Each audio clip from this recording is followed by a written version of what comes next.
Well, welcome everyone to tonight's live satsanga event, The Power of Compassion, Spirit of Yoga and Yogis. A live satsang event specifically, or should I say exclusively, for the Himalayan Institute in Buffalo. So a special welcome to everyone viewing tonight in Buffalo. Our presenter tonight, of course, is Pandit Rajmani Tigunayat, Chairman and Spiritual Head of the Himalayan Institute. Panditji is a lot of things to us: lecturer, teacher, writer, humanitarian, and visionary for all of us and the Institute. And I think it's safe to say that it is compassion that underlies everything that Panditji does for the Institute and does for us as students and practitioners of yoga.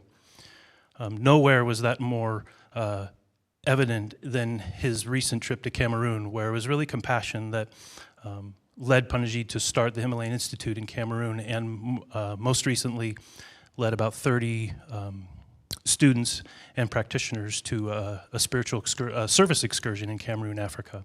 So I thought that best would recently, Panditji's been very busy, as you know, writing, teaching, and most recently taking the excursion to Cameroon.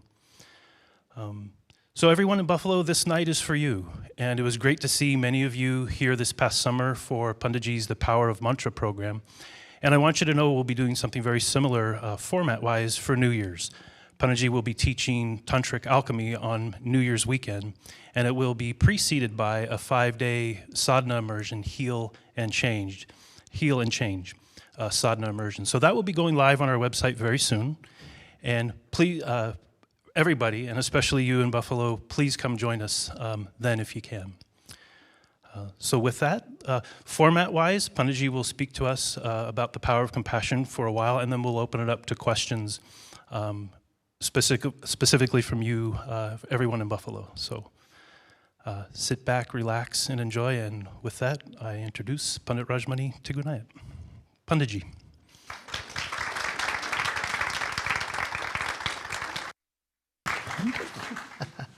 A great golfer. Yeah. Thank you. So let us start with a brief prayer.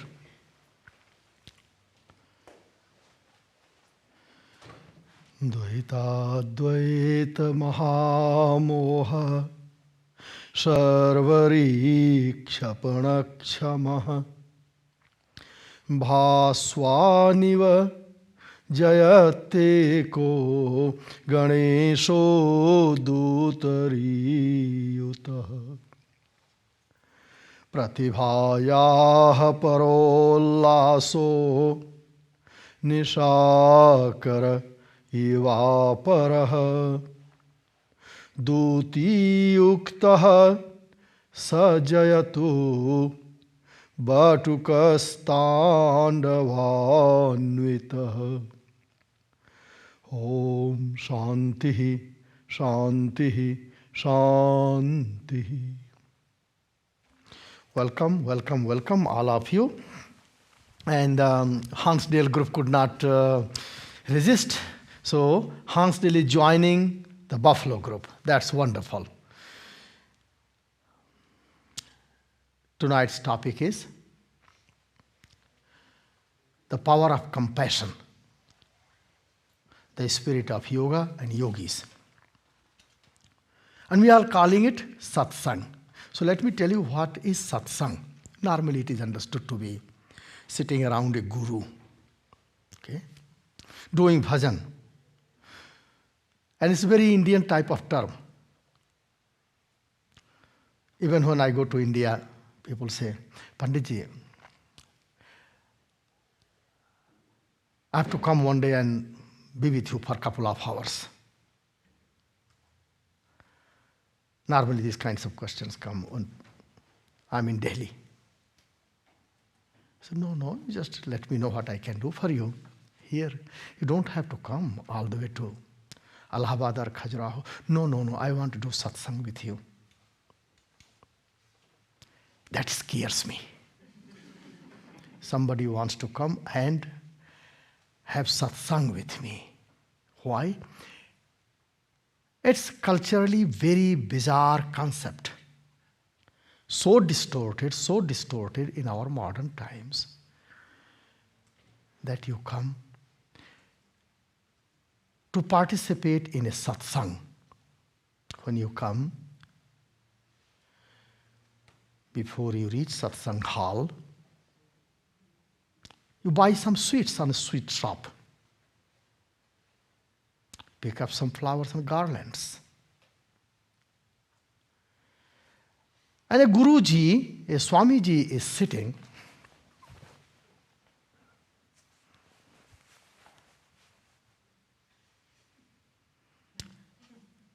Unfortunately, I don't have a nice round shaped tummy as I should have in order to be a guru. This is too small to be called a guru. You know, from Indian standards, I do not qualify to be a guru, to be a teacher, nowhere even close to. It's too small. And you accentuate it by wearing the kind of cloth which makes you look even bigger. Unless your tummy comes all the way to your knees, it's not a tummy. There is no wisdom in here. Wisdom has to be here. Well, then then you offer your sweets, flowers, garlands. Receive blessings, sit down in a very subdued manner. In order to be a spiritual seeker, you have to be a subdued fellow. You have to first tell yourself that you are good for nothing. You are far, far away from truth. Only hope there is for you in life that some holy man, holy woman blesses you, takes you, transports you from here to there. If you don't believe in that, you are a non-believer, infidel. So tell yourself, you can't achieve anything by yourself. You are far removed from God. You are a hopeless case. You have lots of bad karma. Especially if you are women. You have to tell yourself that it's already quite bad to be born as human. On top of that, you are born as a woman. You are doomed. This kind of tendency has to be first created in order to be a spiritual seeker. Just to imagine what is the virtue of in such a spiritual wisdom, where you learn the art of condemning yourself, disqualifying yourself, strengthening your belief that you are a hopeless case, learning the art of being dependent on others, and making sure that you have built a very thick wall between yourself and the reality, whatever that reality you may call, Lord, the Lord of life, God, supreme consciousness, absolute reality, whatever the term you use for that. First you have to create a wall between yourself and that reality. And then you beg somebody else to remove that wall so that you can move forward.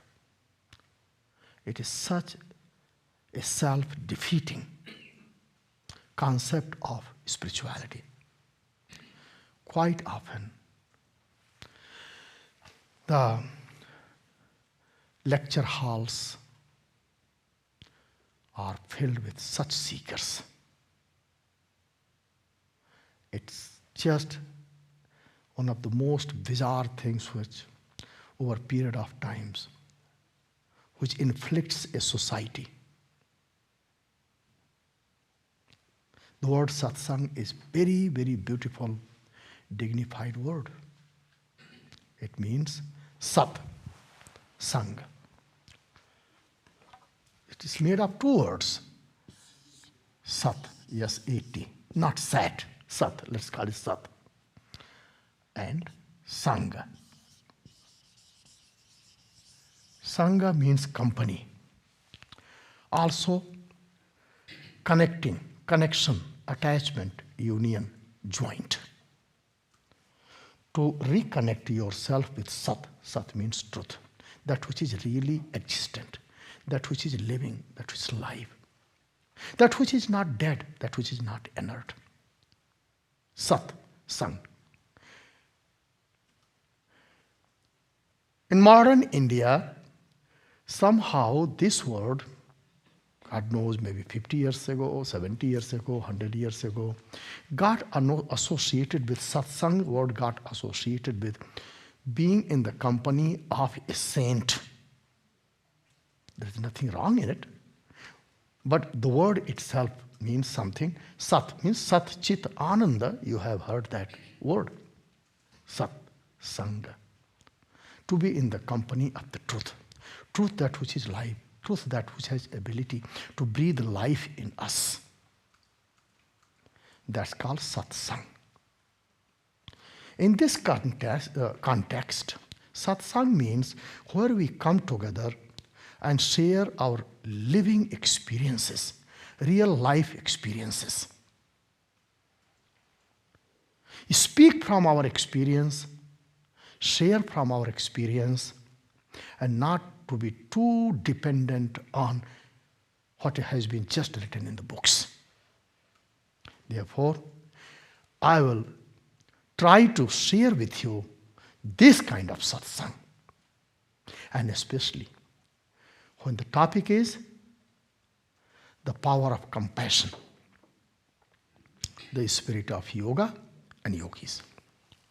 Let me start with something very amazing. First thing, I will remind that for ages, both in the East as well as in the West, there has been very amazing attitude. That is, attitude is that the spirituality and our living in the world, these are two different things. They lead to two different experiences and achievements. Either you can be a spiritual person. In that case, you can't be a businessman. Or if you are involved in any of worldly businesses, then you can't be a spiritual person. And this is not, as I told you, it's not just in the East or in the West, it's everywhere. This is the general attitude we see in Judaism, Christianity, Islam, Hinduism, Buddhism. The less you can disconnect yourself from the world, greater the spiritual virtue that you can gather. That is normally the tendency we find. But really it leads us nowhere. There are very many spiritual places, spiritual communities. Their entire lifestyle is designed around that so-called spirituality. But amazing thing is, misery, even in such societies, is as rampant as we see in such communities where people don't care for spirituality. So what is amiss here? I'll take you to some living experiences. It was 2001. There was Kumbh Mela at the bank of Ganga in Allahabad. There were around 500 seekers and students from the institute. They came to Allahabad and stayed at our campus for one whole month.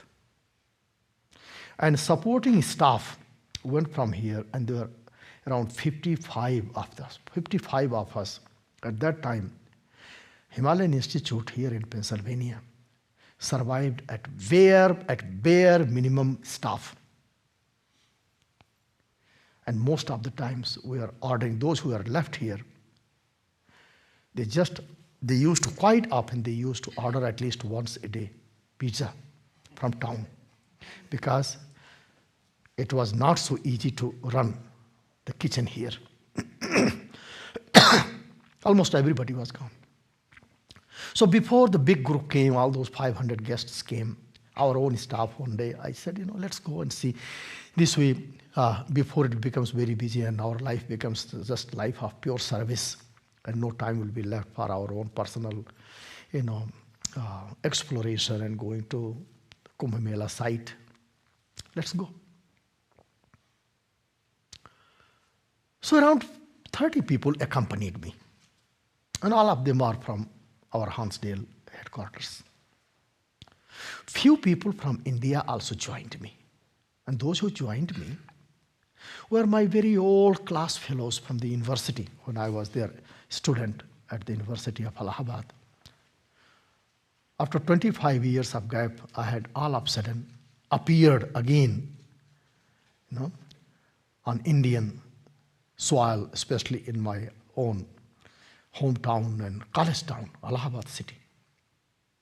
So they came to know. There were quite a good number of people. Quite often they visited me at the campus in Allahabad. So 3-4 of them joined me in this trip to Kumbh Mela. So in Kumbh Mela, the Kumbh Mela is held in Allahabad in the floodplains of the Ganga and Jamuna river. And they built a temporary city, big wide roads made of big iron steel plates 2.5 feet wide, connected to hooks. So they make, really literally, perhaps if you combine all that road, it will be hundreds of miles long roads, zigzag, real street lights, etc. Some roads directly lead to the confluence of Ganga and Jamuna. It's called Sangam Road, the road to the confluence. Hanuman Road. So these are some prominent roads there. That is where the most traffic goes. Along the roadside, there are beggars. Majority of the beggars are handicapped. There are certain times during this 30 days, 40 days, 50 days, span of time during the Kumbh Mela, certain days are considered to be very auspicious days. That is when normally people make donations. One of those days is January 14th. It's quite standard. And as it has been written in the books, that if you donated sesame seeds, rice, salt,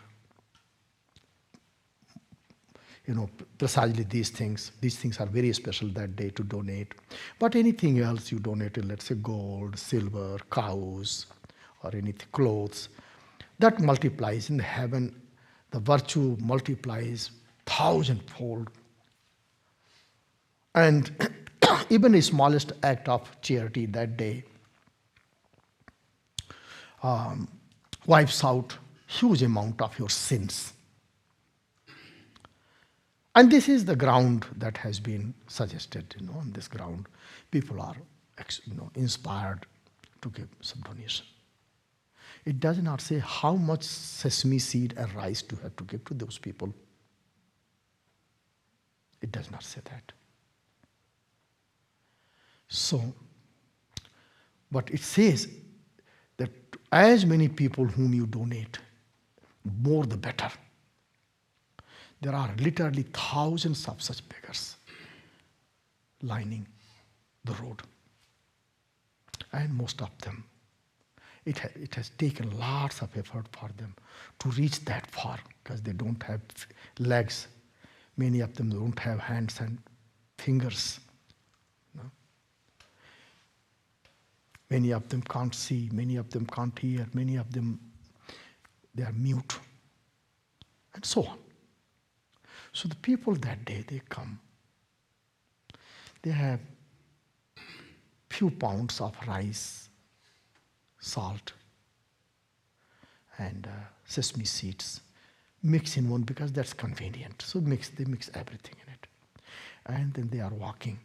And they take just a pinchful, throwing there, throwing here. And all these handicapped and destitutes are sitting literally on sand. And those who are lucky, they have torn, tattered pieces of cloths spread on the floor, hoping people will put it in correct manner on those pieces of cloths. But you are in a hurry to cover thousands such destitutes. So you have a bucket or a bag and just a pinch. And you don't want to bend because very soon you will have back pain. So people they keep throwing just few pinchful. Most of it is just flying away in the sand. Just to imagine, people whom you are giving, they don't have fingers to pick up those grains of sesame seeds and the rice and put back on their begging bowls or their cloths. So I was walking with my friends, all Americans. Just thought came in my mind, God, how horrible it is. Where are they going to cook it? Meanwhile, it started drizzling a little bit. We pull out our umbrella, holding it, but they don't have umbrella. Even if they have umbrella, they don't have hands to hold the umbrella. They get wet. Their sesame, their rice will get wet. It was painful to see this scenery. So I just looked at, and I spoke in Hindi language, which can translate like this. My God, how horrible, what a life. Immediately, my one ancient friend shot back. अरे भाई साहब, ये सब पूर्व जन्म के पापी हैं. अरे भाई साहब, all they are sinners from previous lifetimes. It was so painful to hear, just like suddenly I was hit by a lightning bolt.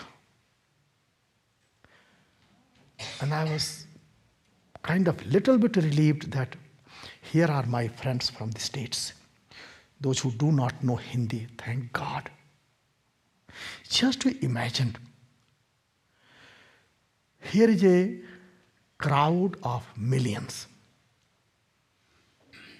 have come to take bath in Ganga, hoping their sins will be cleansed,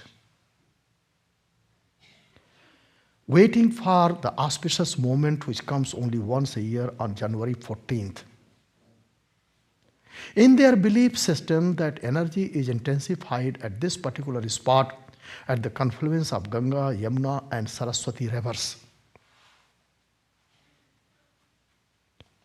They come to such a sacred spot at such an auspicious moment with a mind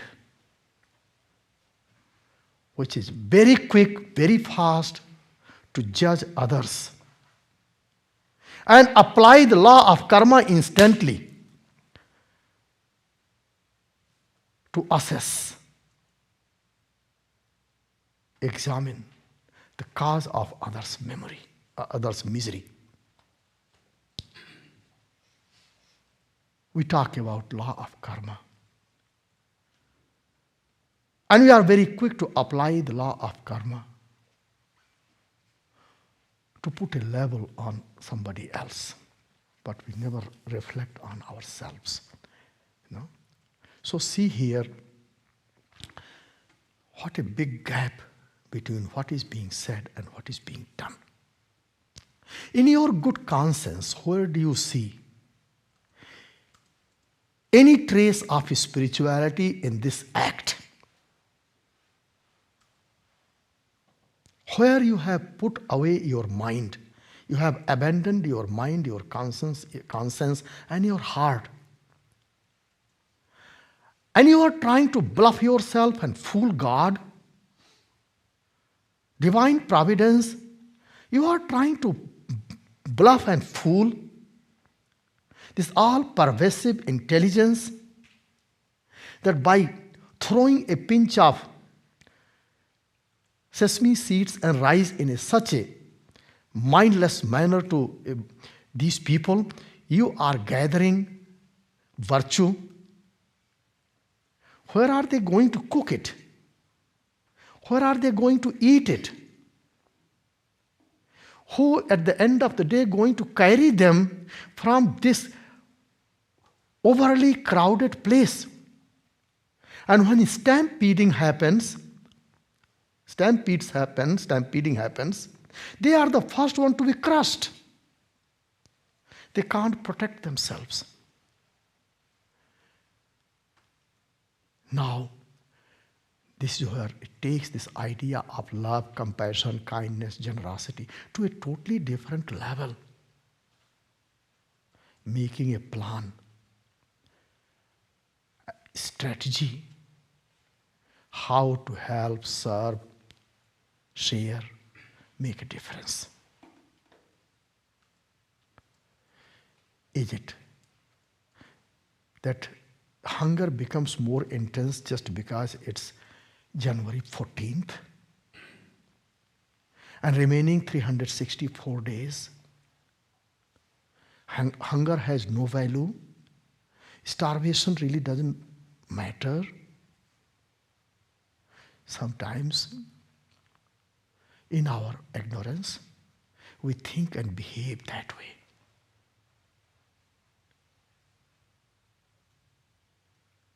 True compassion means very, very, very active compassion of loving and caring. No? But in a very mindful manner. We apply all kinds of strategies. We do when we start a business, even when we start a project. Here we are, Himalayan Institute. Let's take an example of starting a new project or even offering a new seminar, new programs. Today, as many of you were there at our town hall meeting, just hardly 1.5 hours ago, we are launching our health program. Before launching our health programs, really literally for last 3 months, in fact 6 months, how much time and energy, literally hundreds and hundreds of hours of very, very, very well focused energy has been invested into conducting research, collecting data, collating data, transforming data into information, and using that information to assist our decision-making process. We put so much energy into making sure that we have identified all the strengths and weaknesses of the project we are just about to undertake. Remove as many possible obstacles as possible, and we can do it only if we have ability to foresee those obstacles. Then we make a projection. In our projection, we always go for worst case scenario, best scenario, as well as land somewhere in between. And even if somehow our intermediate scenario turns out to be very, very delightful, we are shooting for the best scenario, best result. And even if the worst one turns out to be the worst possibility, still in the worst possibility also has a great result. That's how we contemplate and think in our external world. But in a spiritual realm, we are told that karmanyeva adhikaraste ma phaleshu kadachana. Perform your actions without caring for the result. You have decided, like American bison, you have decided to run. And on the way, you see on the train track, railway track, there is a gigantic goods train standing. And you, as a Mr. Buffalo, you just boom, you strike against it. Because you are karma yogi. You don't care for result. Is it that's what karma yoga is? Conscience tells us, no, it's not. What we comfort, we make ourselves very comfortable, just doing things carelessly, and call it carefree lifestyle of yogi who doesn't care what the consequences could be, because I am practicing non-attachment. Result? The spirituality throughout the world has been just deplorable.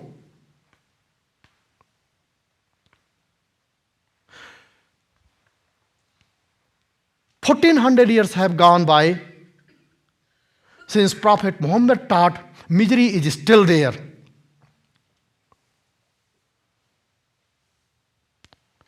$2,000 have gone by since Jesus Christ taught us.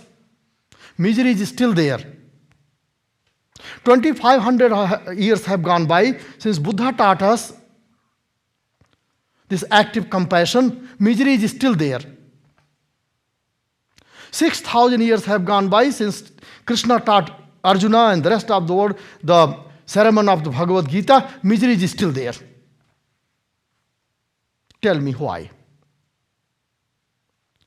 What's wrong with all these great souls and masters and prophets and their great followers and teachers in their lineage?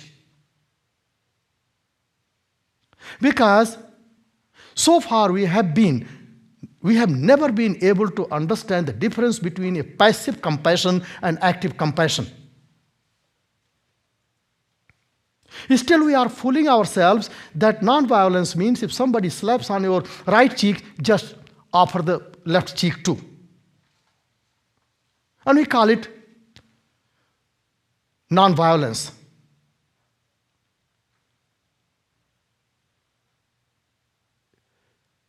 That is the misery, that is the problem here with human race. When somebody is starving, closing our eyes to this living reality is called practicing violence. Okay? In the Yoga Sutra, chapter 2, Sutra 34, tells us, Krita vitarkaha hinsadeha, Krita karita anumodita. We commit, we express our negativity, negative virtues, either by directly bringing out those negative tendencies by ourselves, or we hire somebody else to do it for us, or somebody else is doing it and we just quietly give our consent, endorsement. So we are angry, we are upset, we are hateful, we want to avenge our enemy. So we speak loud, condemn, or pick up gun and shoot. That is how we express our violent tendencies directly. Sometimes we figure out, we are a little smart, we figure out somebody else to do it for you. You want to hurt and harm someone? Create a situation where either you hired, paid, or you create a situation where somebody got fooled due to your strategy and hurt the enemy whom you want to harm. Or anumodita. That's one of the things. President Clinton said when Peter Jennings interviewed him when President Clinton was no longer in office. Do you regret anything that which you could have done and you did not do, or you did which you should not have done during your presidency? He said, yes. We interfered in Rwanda too late. That pain is still there in my heart. President Clinton said that. Wow. By not actively engaging in that genocide and stopping it, that could have led to some bloodshed, that could have led some economic losses, that could have thrown our geopolitics a little bit off balance. And had he failed, suppose if he took any such action, and unfortunately, had he failed in that action, whole world, inside the United States as well as outside the United States, people would have blamed President Clinton because he made such a bad decision. And yet, the virtue of making such a decision, regardless of its consequences, far supersedes both failure and success. Consequence is not as important as the action taken at that time. And he took the action, but a little bit late. That itself is almost as bad as somewhat taking part in genocide. Having capacity to stop genocide and not using that capacity to stop genocide is called violence. A high-minded person who sits in that august office knows it, understands it. Cultivating, broadening the scope of our consciousness, refining our consciousness to that level, and making ourselves spontaneously available to comply to the voice of our heart and comply to our own conscience, that is called spirituality.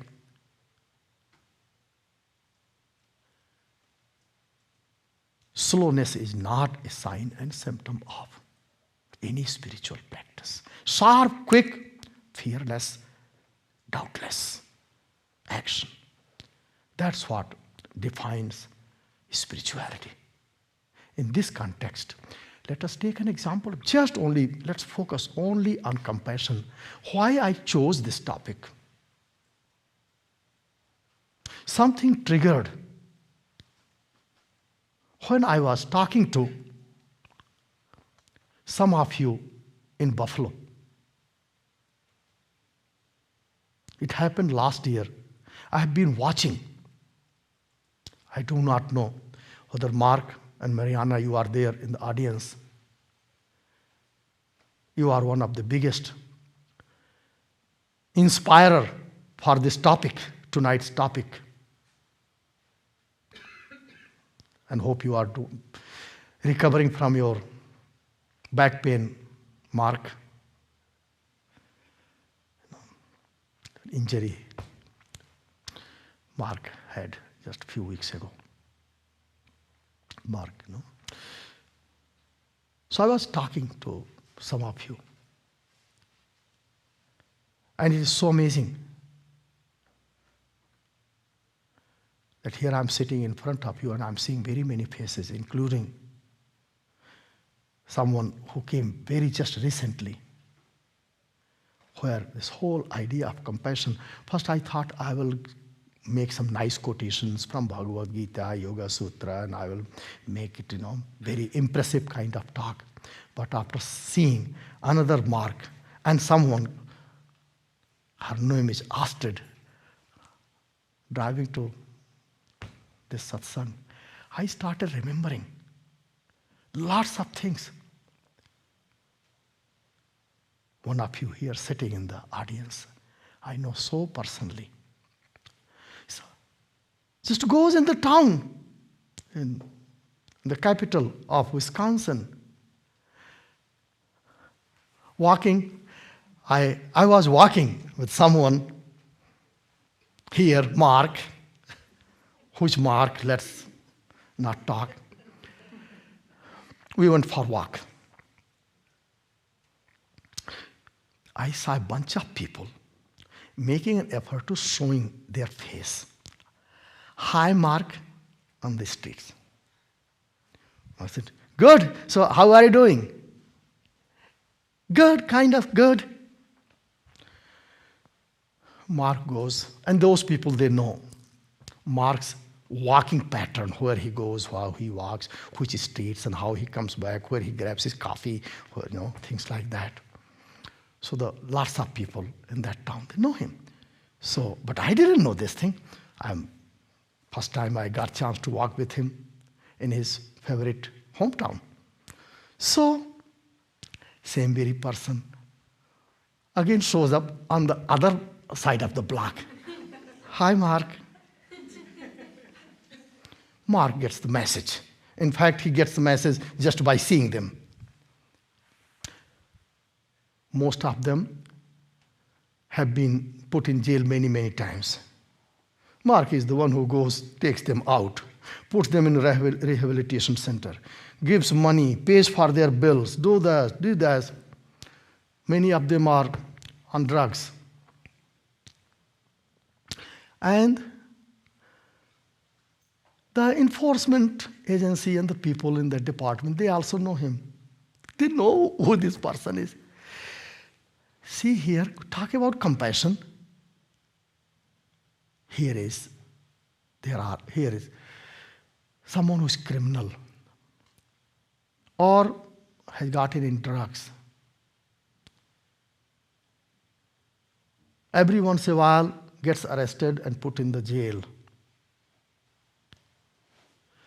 Looking at them from their vantage point, trying to understand what causes such people to bring so much pain unto themselves. That's called compassion. You help someone once, you help someone twice, you help someone 3 times, and you never get tired of helping, even if it means you have to help same very person 100 times. Does it make any difference to that person? Let somebody else make that assessment. Peep into your own heart and you see how much difference it has made to you by cultivating that virtue. That's even more important than this process of quantification that we normally do in regard to our business in the world. Of course, if it is done more mindfully and where the impact is there, that's even better. With less time, with less energy, with less money, you have been able to bring a qualitative change in somebody's life, in the life of very many larger people. If that qualitatively, even it's better, that this change that you brought is long-lasting change, not just a quick fix, short-lived impact, but rather long-lasting impact. That's even much better.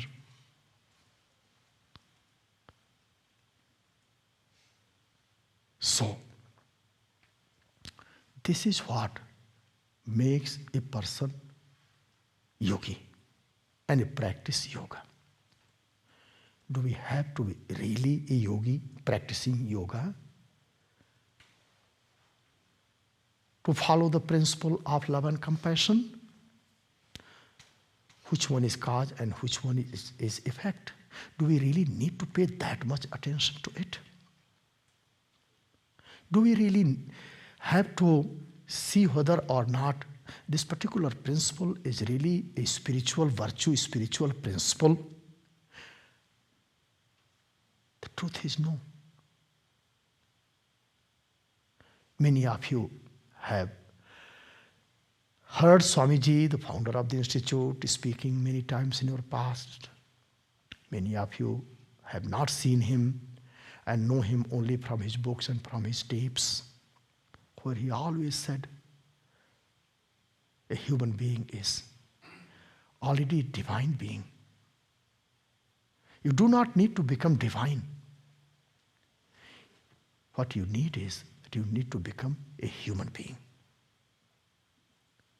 As soon as you transcend your subhuman tendencies and become human, automatically the divine forces rush toward you.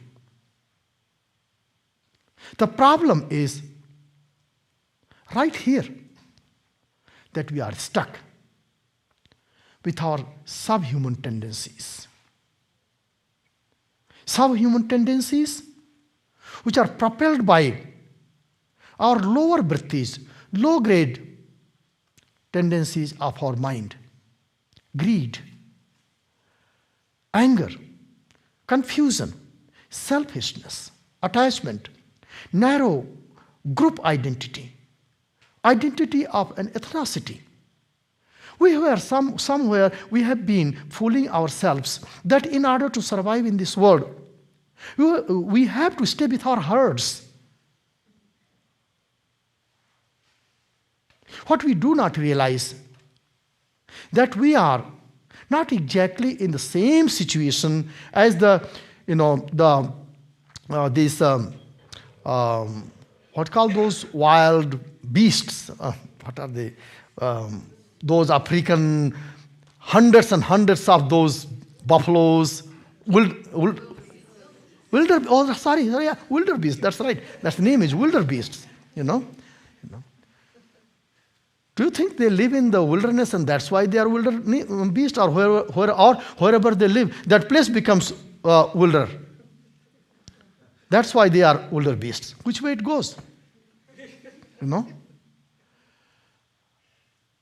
They are animals. Let's not talk about them.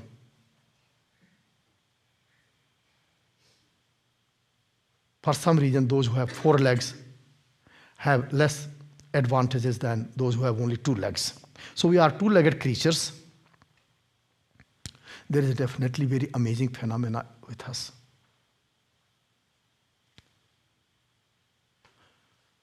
Wherever we go with our wild mind, that place becomes wilderness. We go in a wilderness with a calm, clear, tranquil, peaceful mind. That wilderness turns into a sacred site. Every sacred site in ancient cultures has always been away from any big human settlements and civilizations.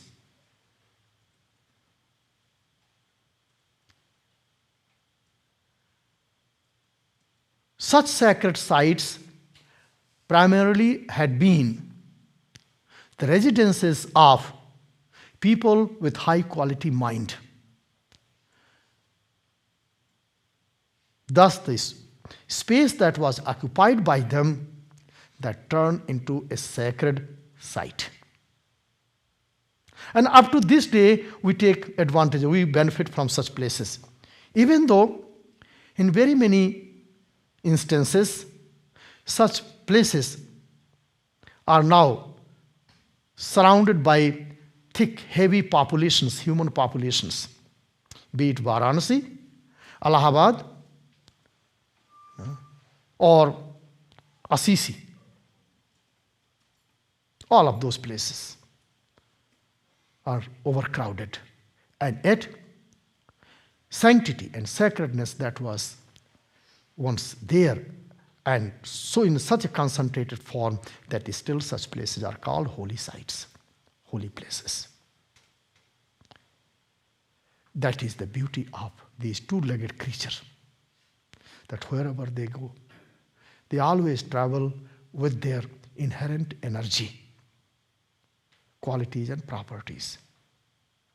Some of those inherent energies, qualities and properties are negative, some of them are positive,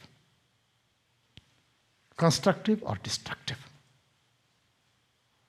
And thus, we have a great role to play in terms of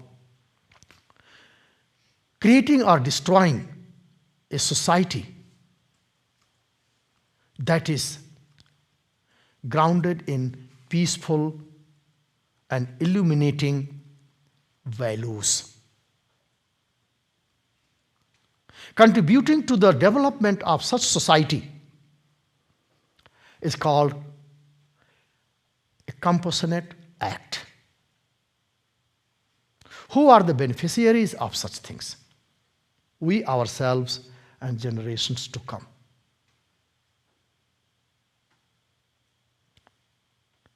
It is in such a spiritually illuminated society,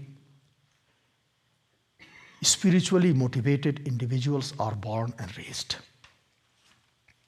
Otherwise, it's very, very difficult to create a condition where individuals can thrive and remain inspired to transform themselves and help others. No matter how big is our police force, we cannot fix the problems that is in the society if we do not have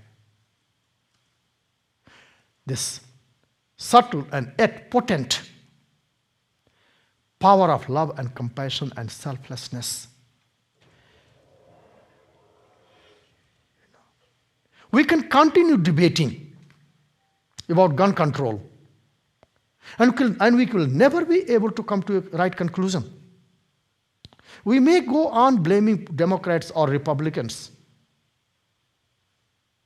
The thing is, if the violent tendencies are there, our love and lust for guns will be there.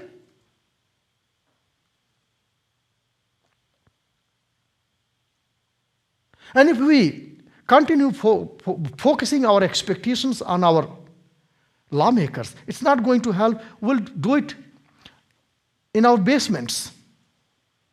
Gun has been banned, for example, let's say, suppose it happens. And especially at a place where technology has given us all the best, blessings and the best and worst curses. We are the recipients of the best blessings and the worst curses of our modern inventions. With this 3D printer, now we are discussing whether or not we have the right to print,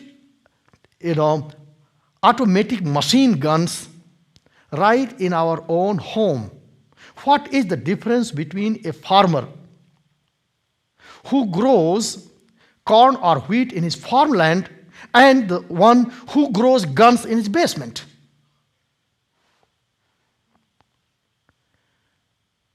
Liberty and freedom, isn't that liberty and freedom is expected to be equal for all and should be made available to all? Therefore, I should have right to manufacture guns just as in pig farm someone is raising pigs. What do you have as a counter argument? And do you think this kind of debate can ever come to an end? No, sir.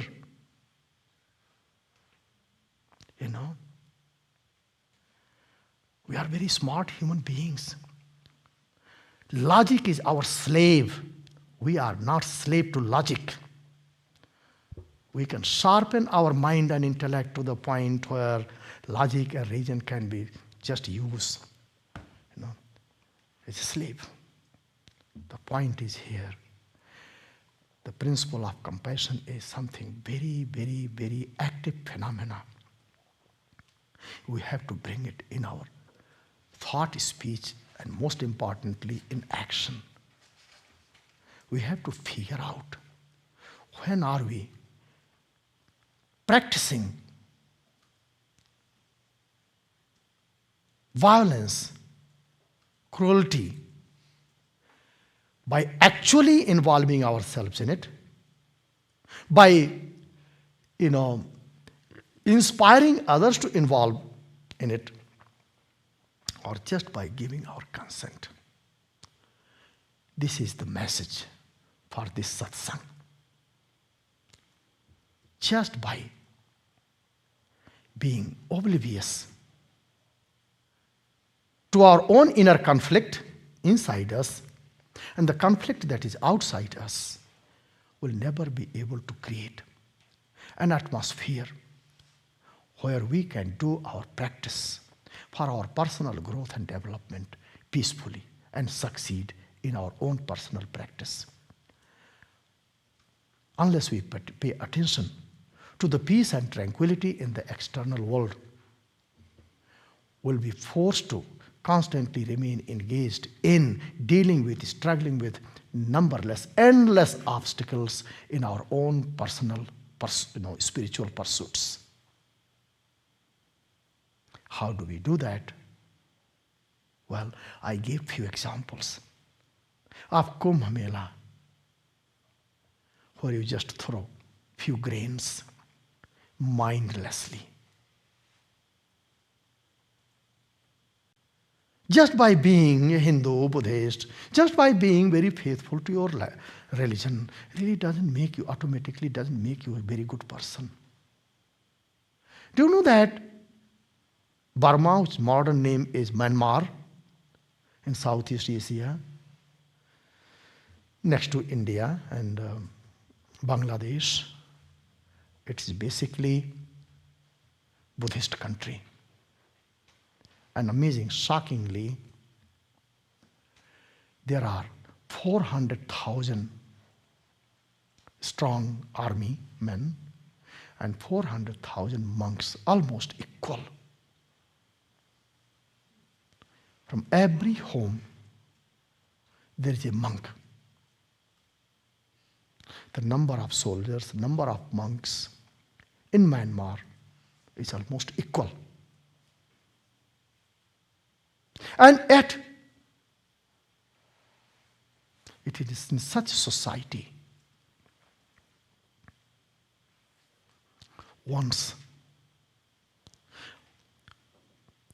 a full democracy got implemented,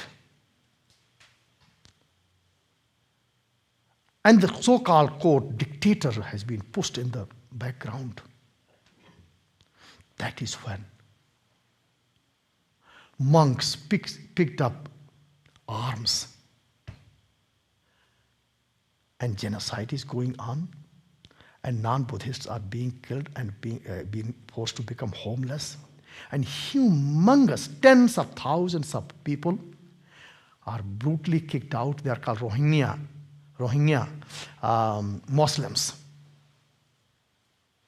So where is the virtue in this so-called wearing, putting on different garbs and carrying a staff, having shaven head, where is the virtue in it?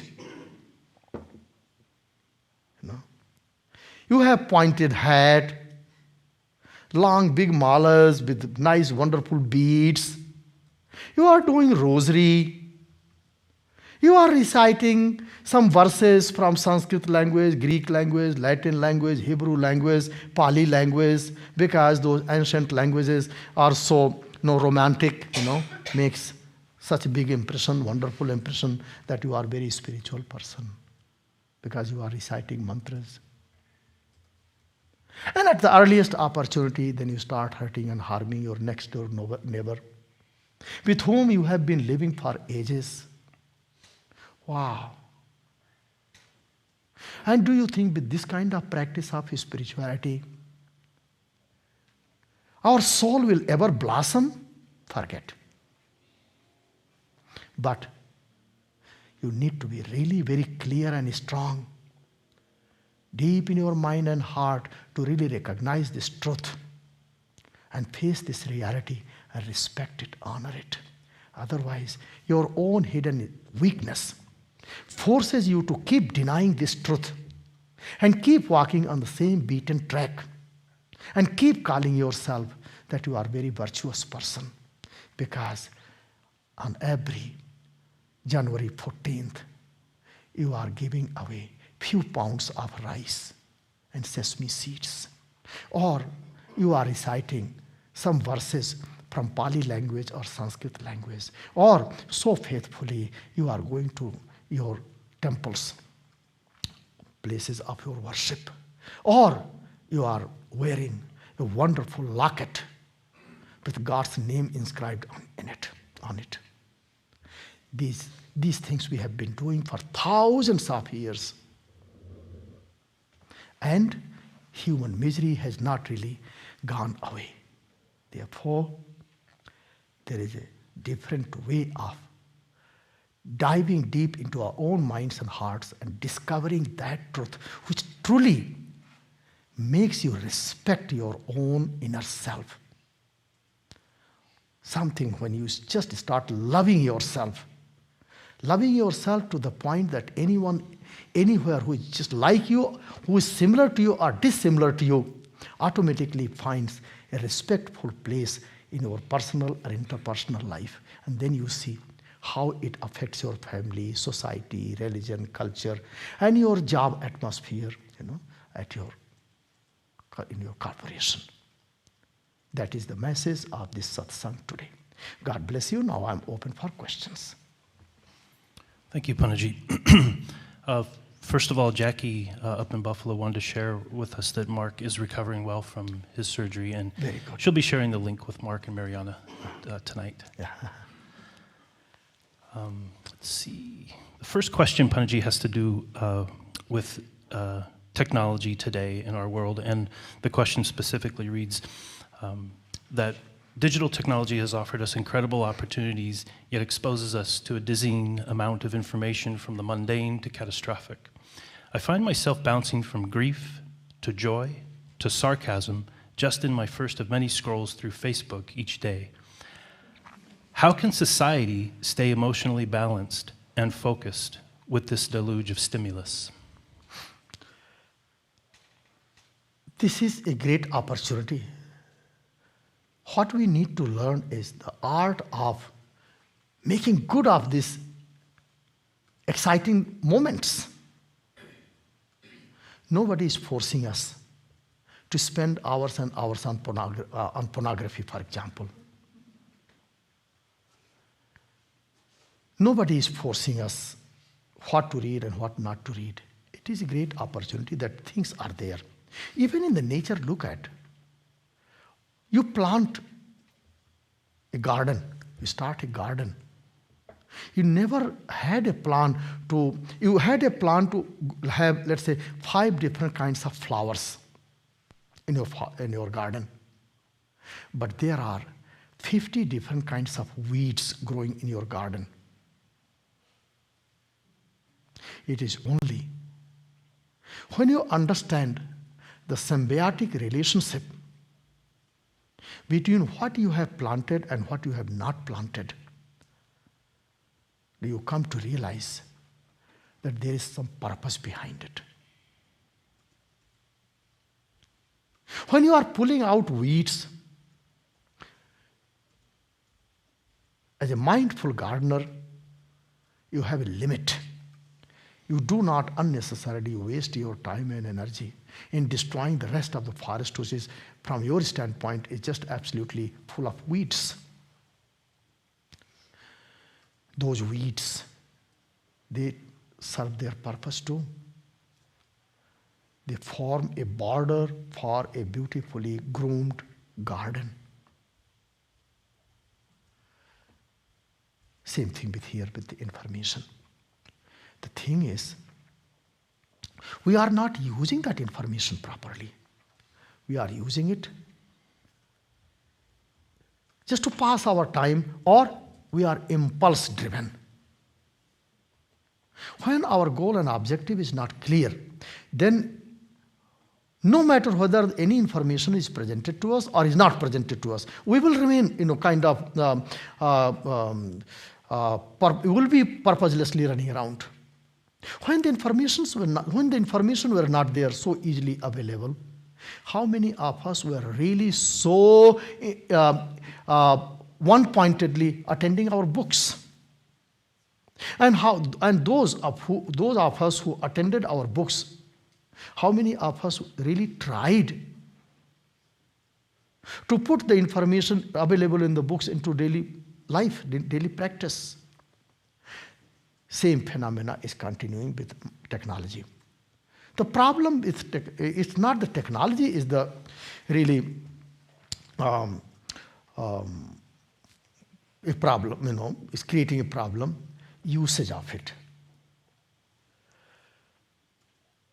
That is the case with anything. You invent vaccine for Ebola. And it started with experimenting with Ebola virus. If you did not have Ebola virus, you would not have been able to really come up with cure for it.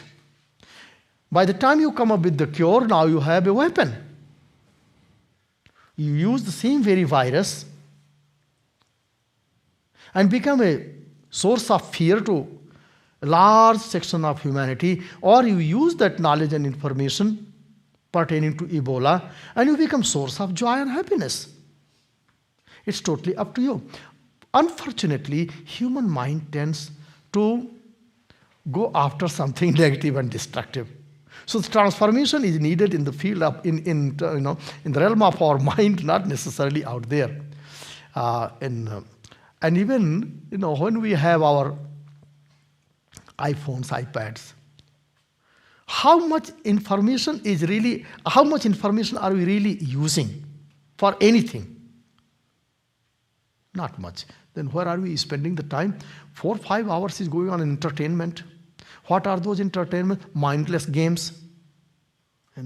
Play chess with your friends. Really exercise that part of your brain that where your potentials are stored. Sharpen your intellect. Be cheerful. Laugh. Giggle. Without really ruining your optic nerves. But no, we will play on this screen. Today we are making ourselves comfortable with friends whom you do not know and never see their face. We are training our mind to be comfortable with those whom we do not know, and in the process we are creating a big problem, that is not to have any relationship with those whom we know. Result, we are creating a gigantic pit called bottomless pit of loneliness. That's the problem. Similarly, many, many more problems. So, solution, listen, vishasya visham aushadham. Cure for poison. Poison is the cure for poison, provided you have wisdom. No? Therefore, today, if you try to escape this powerful force that is sweeping the entire planet, this digital revolution, this is a powerful force. If you try to stay away from it, you will be completely gone, finished. You will not find your place in the society. In olden days, every 30 years, 50 years were something called generation gap. Now, later on, it shrunk to 25 years. Later, it shrunk to 10 years. Now, our generation gap is every 5 years. It's called generation gap. Each time an exciting product comes out, it's called next generation. You know? And what is exciting? How do you know what is really that it has that much impact? Anything that sells 700 million units, that's called a world-changing force. Never ever trying to, waste your energy in defeating this digital technology. Yogi like me will say that you will be crushed to dust and you will not exist, because this is collective consciousness where human intelligence is employed to go that far. Right or wrong is no longer the case. Once a phenomena like ISIS is there, then it's totally pointless to say who created them. Where do they start? Why did they start? It is as pointless as Buddha says that somebody is shot by an arrow, and poor fellow is holding the arrow, said, I wonder, what is this arrow made of? Which particular metal? Where was it mined? At what velocity it pierced my ribcage. Mister, pull out the arrow, get some medicine, get well, then go to the lab and figure out all these complexities of being, how you got shot by the arrow. Same thing here. Use the technology to understand yourself, understand the message. Same very technology has given us great, great gift today. So many of these wonderful things that many yogis, very many great wise people in the past have been telling, that here is the body-mind connection, here is how when you are having peaceful thoughts, how it affects your brain, how that affects your nervous system, and therefore how it affects your blood pressure, how it affects the rest of, sympathetic and parasympathetic responses. In those days, we were calling it, I don't believe in such things. These wise people, self-proclaimed wise people, they keep talking nonsense. Now, there are lots of people. The technology is there. Here is just simply have negative thoughts and automatically here your computer will tell you that, Mister, you are producing this kind of ugly brain waves, and your neurons are firing everywhere in such a hodgepodge manner. Pay attention to your breath. Here your whole brain calms down. You are conserving energy and you are immediately further enriching your bloodstream. Here is how just by such kind of thought process, your blood vessels are constricting, and by having another type of thought process, your blood vessels are now releasing all the nutrients to different limbs and organs. Now, this is another wonderful use of your technology. So it's totally up to you how you use it. Next question. Thank you, Panditji. Jackie also reported, Panditji, that there are over 40 people up in Buffalo. Congratulations. At the center watching us. Digital revolution, and Hans will be with you. I'm with you. I love technology, and the older I'm getting, the more I'm falling in love with this technology. Because I do not want to be born next time as an ignorant. Because I know next time when I come, perhaps there might be some handheld device in my hand when I will be in womb, and I will be born with that. And if I the less the gap between now and then, the greater the opportunity I will have. So thank you, Buffalo. Panditji, there were a few questions around practicing compassion and love in relationships with others and oneself, and I'll paraphrase several of the questions into one. I find it most difficult to access compassion when I'm with another person. I either become aware that I've hurt them, or they have done something to hurt me. My first habit is to either judge myself as wrong or judge the other as wrong. Can you advise how to approach this situation differently? First and the foremost advice, give me a few more months' time. Yoga Sutra, Volume 2 is coming. In that, there are 2 sutras. Sutra, Chapter 2, Sutra 33 and 34. Perfect answer you will find in that. And just as, Greg, you paraphrased the question, I'm paraphrasing Patanjali and Vyasa from the Yoga Sutra. Try to put yourself in the shoes of those who seem to be the source of your trouble. Reflect on day-to-day realities and remind yourself that when human being is in pain, it is very easy to be negative. Many of such expressions that we exchange, such feelings we exchange, are during such times when there is pain, there is sorrow, physical pain or mental pain. In those moments, we lose our balance. Somebody harms us, and sometimes we harm others. When you come back to relatively somewhat to a normal state of mind, that's when you remind yourself. Learn the art of not holding grudge. It begins with simple contemplative techniques. Example, and I'm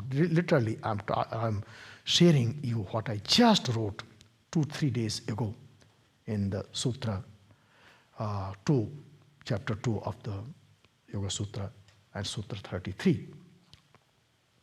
Vitarka vadhane pratipaksha bhavanam. You have vitarka. Vitarka means negative thoughts. Why, for example, why? I have done so much to this person. All these years, I trusted this fellow. I shared everything I had. And this person cheated me. I can't believe it. I will teach him a lesson. Next step. Not only that, such a big lesson that she will never ever do this, behave like this. Thought process continues expanding. We keep getting. Then finally it comes to a point when we express ourselves verbally. Then at some point, physically. Now, reflect on the contrary, which is totally opposite to something, totally opposite to this destructive negative thought. Well, all such things happen when mind is going through some rough moments. I already lost. This fellow already cheated me. I have already lost a big chunk of my material fortune. Now on top of that, I'm allowing myself to lose peace of my mind. How foolish of me. Life is too precious. Little loss, little gain. Little honor, little insult. It goes on. Somebody is grateful to me or somebody has betrayed me. All that is part of life. Let me attend higher purpose and goal of life.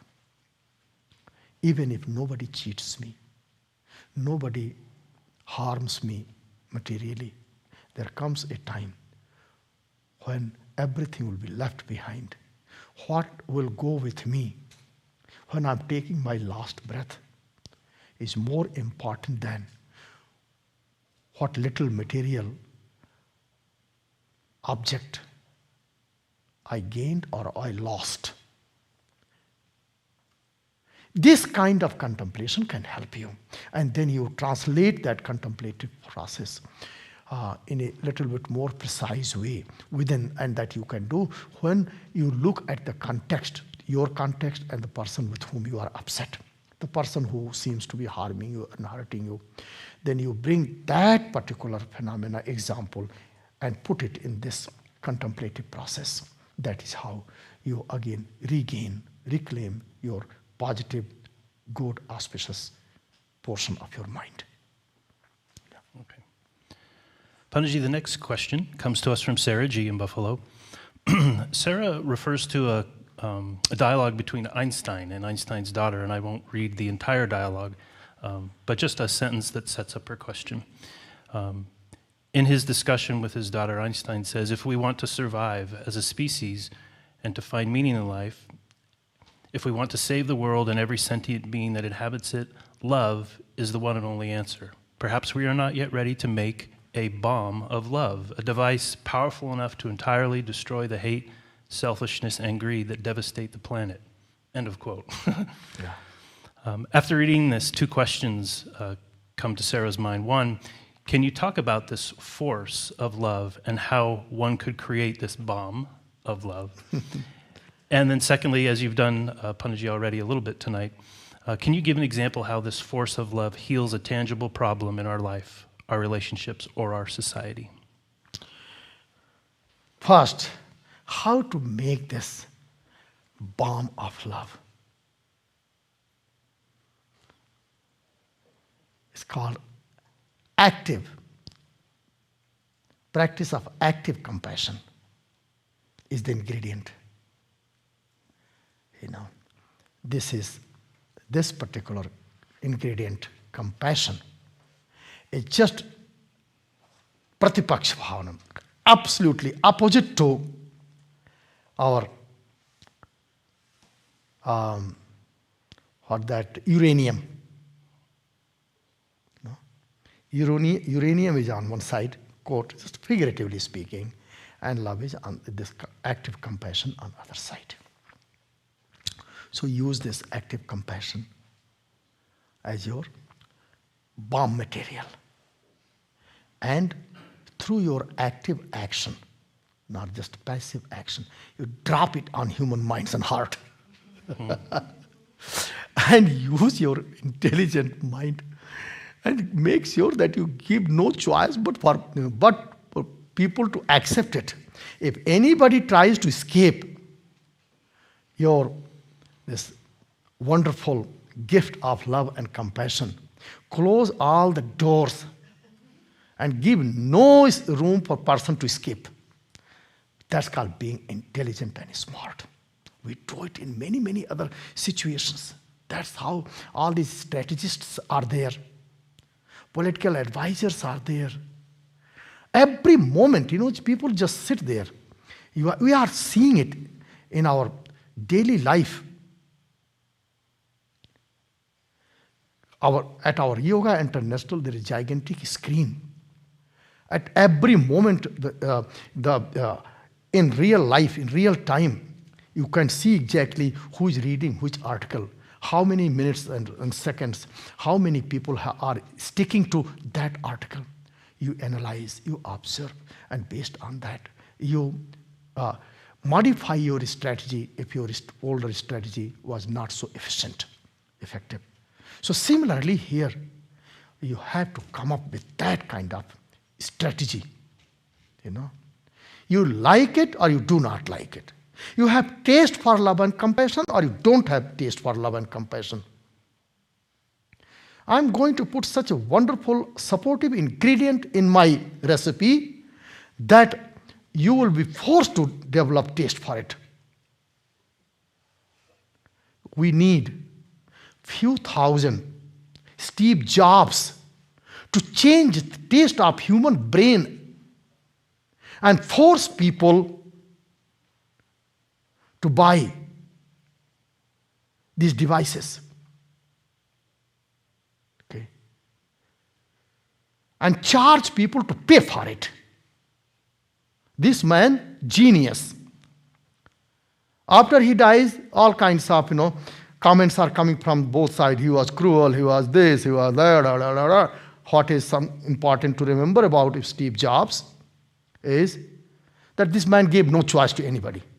Everybody knows that whatever device is coming out in 3 months' time is going to become obsolete and next version is going to be out too. But you can't survive without having that device. 3 months' time, my God, how can you live in the hell, without, if you don't have iPhone generation such and such, it means 3 months living in the hell.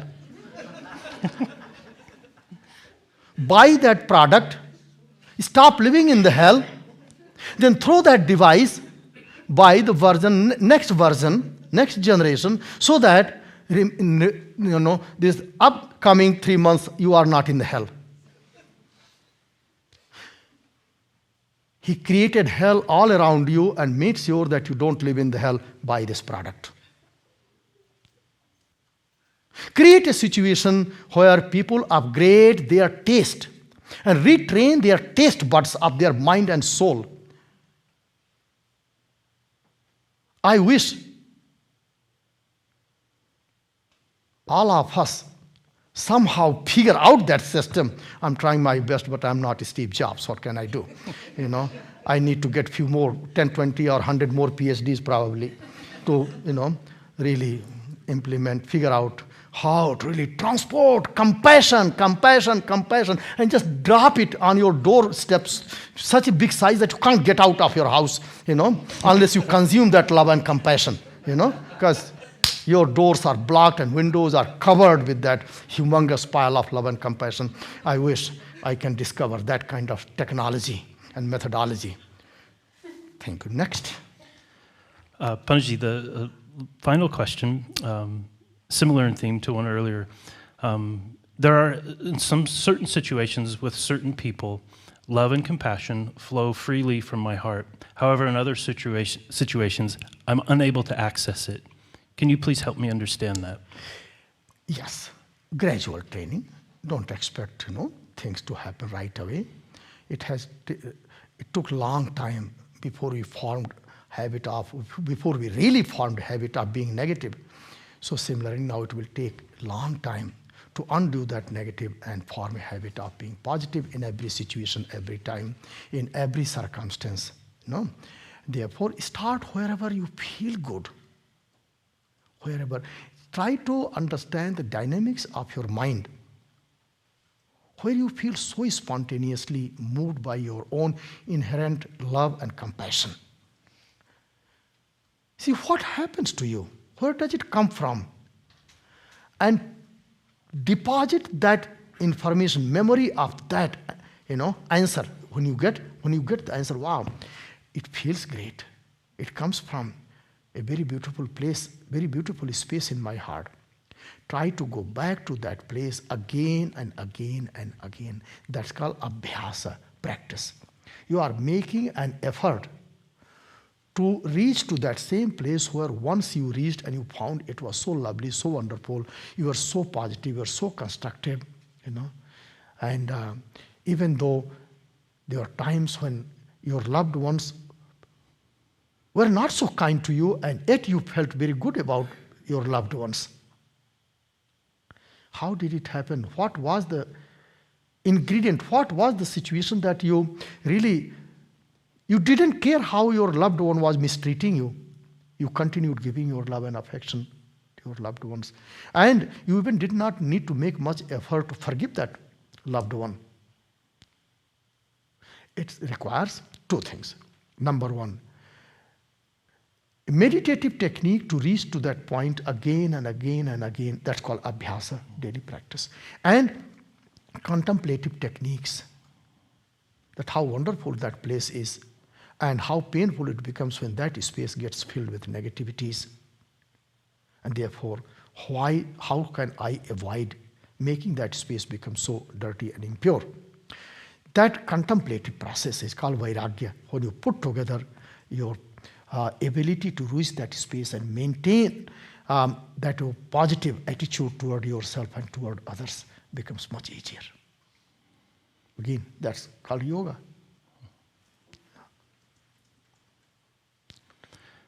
Thank you, Panaji. Our friends in Buffalo seem very happy and content with your answers, and they wanted to say thank you very much for this is this message format. I want to give to everyone. Let us start using this technology for good thing.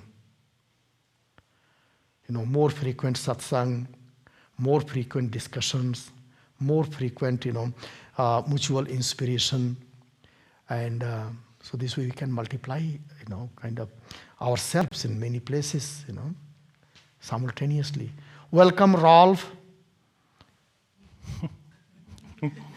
Jackie, catch hold of Rolf and request him to offer this kind of satsang more and more, And similarly, everybody else, whoever is in the teaching. And there is one more soul here, and I'm making a public announcement. Her name is Professor Carey. She's bright, she's young, she's beautiful, and she is energetic. So who she is, ask Rolf and Mary Gail, and make sure that she starts spending time with all of you in Buffalo, and then from there her story travels throughout the continent, and therefore she becomes in high demand. Thank you very much. God bless you all. I will wait for many of you are coming to Khajuraho. Otherwise, I will love to see you all again at the New Year's. Thank you. God bless you.